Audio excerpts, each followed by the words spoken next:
Yan na nga mga So ayun na nga yung mga nakuha nating hito at palaka kagabi. Solid na naman tayo mga kabingwit. So hindi man tayo nagbingwit kagabi, so nagsalakot tayo tapos nanghuli tayo ng palaka. Solid naman na tayo mga kabingwit. Ayan.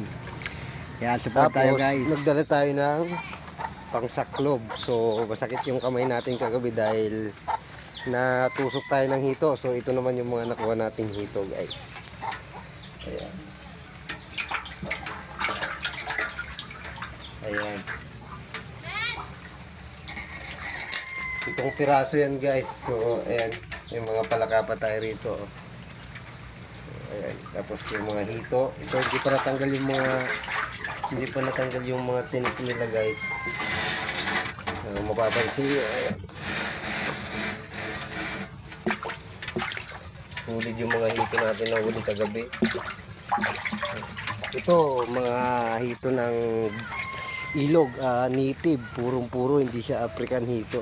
So hito siya ng ilog.